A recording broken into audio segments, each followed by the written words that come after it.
It does make me wonder how often stuff like this actually happens, and people end up getting associated with games that they didn't even have control over, and it's like you've got to somehow carry the responsibility for that when it's not your fault. It just sucks, man. It really does. People are so desperate to believe. I don't know if you followed my Twitter recently, but there was a reporter from Second Wind. I don't know what it's called.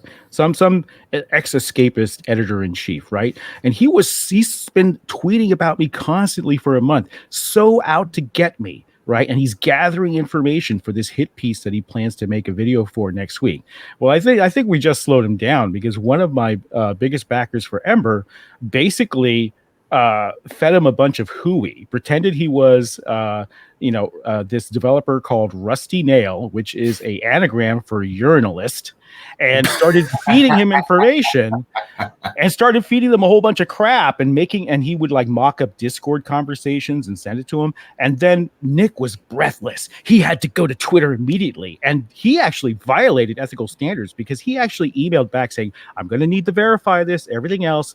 And then when my backer didn't reply, guess what he did? He ran with the story, just as everyone thought he would. And so he ran with it. He published all this stuff, and then boom, my backer says, "Ha ha! Guess what? This person never existed. It's an anagram for urinalist." He was forced to retract all that. And if he's just spewing that stuff out without checking it, it's just a bunch of malarkey, and it's a fire hose. This guy is so obsessed with me that I live rent free in his head basically, and he can't stop talking about me. And he's so breathless about this hit piece that he's going to come out with, but he's just shown to be a complete hack. It's all not true. It's all fake, guys. I mean, the great thing is, though, like, no one gives a shit what games journalists say about anything anymore. It's fantastic. Like, when you see publications like Kotaku and Polygon and stuff, they've got millions of followers, apparently, on X. And then when they post things up, they get, like, 50 likes. Nobody engages with it anymore. No one listens to them. Yeah, I keep looking at those metrics and wondering what's happening because, PC Gamer has a lot of followers, Kotaku has a lot of followers, and they get, like, no interaction off those tweets. And there's an account called Master of TDS on Twitter who has been exposing a lot of the bot activity. And I used to talk about this because I knew that was happening, right? In the games industry, including, the company that bought Firefall, the 9, they would ask me to buy bots to go out and shill for the product. And I said, no, I'm not going to do that. And so they, and they told me to hire journalists to write stories because you could do this in Asia directly, right? So the way you do it is because you can't do that in the US directly. You can do it through ad spends and things like that. But in Asia, you can literally hire reporters to write anything you want. And so what you do is you hire a reporter to write anything you want, and you get it published in English over there. And that way it circulates to the West. And that's one way that it's done. The other way that it's done is you hire bot farms, and you don't do it directly because you need plausible deniability. Mm-hmm. So what you do is you hire a PR marketing firm, a consultancy group to help you with your AAA marketing. And they're just an adjunct wing, right? They're just supposed to monitor social media. But what they're really doing is they're hiring bot farms. And they don't tell the AAA publisher this. And in some cases, the AAA publisher doesn't know, but in many cases, they do know, and they just turn a blind eye. Well, I've been talking about this for a while, and finally, Master of TDS starts picking up all the data and starts assembling all the tweets showing that, yes, indeed, this is happening in AAA games all the time. And movies, too. Yeah. Oh, yeah, we heard about this. Like, the studios will buy up critics who are part of the Rotten Tomatoes system, just so that they can, they can manipulate the score. And you can buy a reviewer there, a verified one, for like $50. It's pathetic. Like, if you're going to sell your integrity, at least do it for like a couple of grand. Like $50. Like, journalism doesn't pay for $50. It doesn't pay what it used to, man. And that's one reason why I think you have people not paying attention to journalists anymore and giving them so little weight, and why they are unable to push back on the counter wave here that's happening. You have a lack of talent now because they can't hire who they used to hire. I would say 10 years ago when, the first GG rolled around, you had some formidable journalistic opponents who were really mighty with the pen, right? And they were really effective at what they did. But now you're scraping the bottom of the barrel in many cases, and they just can't put up the fight.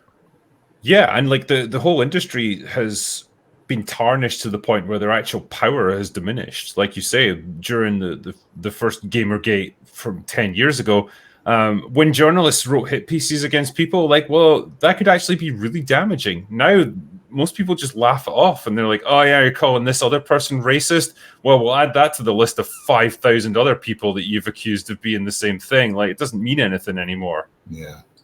You know, it's a dying industry. And I hazard a guess that a lot of people will just go to places like YouTube to get their reviews of games, because most of those people will give pretty unbiased reviews because they're not bought and paid for by gaming companies. They just tell it like it is and give their honest opinions. Or people watch streams, because you can say what you want about the game, but we can watch you play it and we can make up our own opinions too. Yeah. And yeah, man, like these people do it with no overheads. Like big gaming publications, or I remember when they tried to bring back G4 TV, like crazy, like TV studio budgets with nobody watching. Whereas you've got a guy in his house with a streaming setup that costs, a few $100s, and he's making more money than they are and getting more views. What's the better business model right there? That's just the reality of what the industry is now. We were seeing those metrics, even back during Firefall. One of the things that I am most slammed for is starting a YouTube studio back when we did Firefall and starting and integrating Twitch directly into our game. Because I said, this is the future, this is the way it's going to go. And we had the original founders in the office talking to them about Twitch, and we had the second largest Twitch event ever streamed, and we brought YouTubers on board to do it. And we were looking at the metrics going, holy smokes, this is beating out, because back then you bought banner ads and magazine ads to advertise your game, but everything we did, it was so much more cost effective to do our own YouTube videos and sponsor our own videos. And we would get sticky eyeballs that would just watch the video all the way through and watch all the Firefall references, and it was just 10 times the effectiveness of banner ads back then. But I had a guy that was director of marketing. He was from EA, bigwig in EA, bigwig marketing, said, no, banner ads are the way to go. This YouTube stuff is crazy. And we had even bought like 4K cameras to shoot stuff, because I said 4K is going to be a thing, and this content is evergreen, right? I said old videos are going to stick around and continue to push the game. And so we want to make sure that we're in 4K, we're high res and everything else. And they said, no.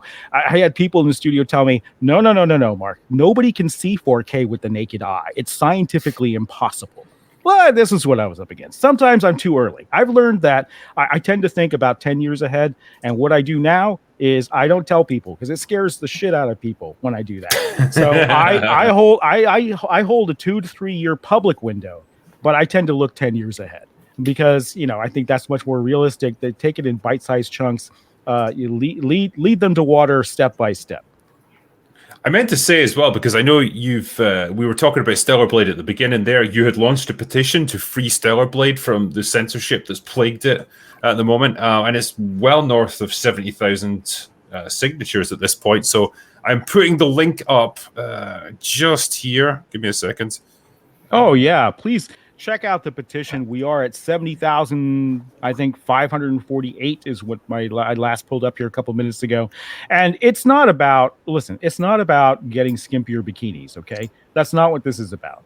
It's about the double standard of censorship with Western games that have full frontal nudity, bare sex, you name it, and just a couple of inches of hip fabric on an Asian game, and the creators being slammed for that, right?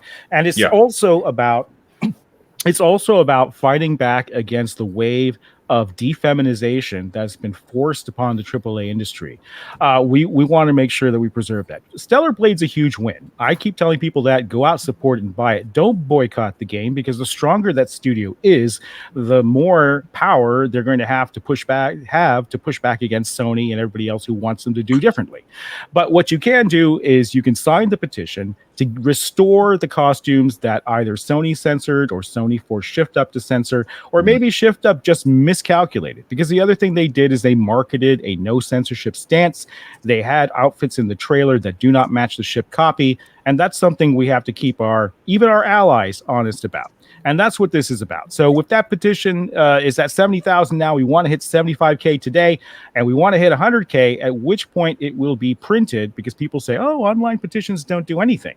Well, actually, I'll prove you wrong. I helped out Nostalrius when they were doing a WoW Classic unauthorized server that Blizzard was very upset about for World of Warcraft. And I said, we're going to take the petition.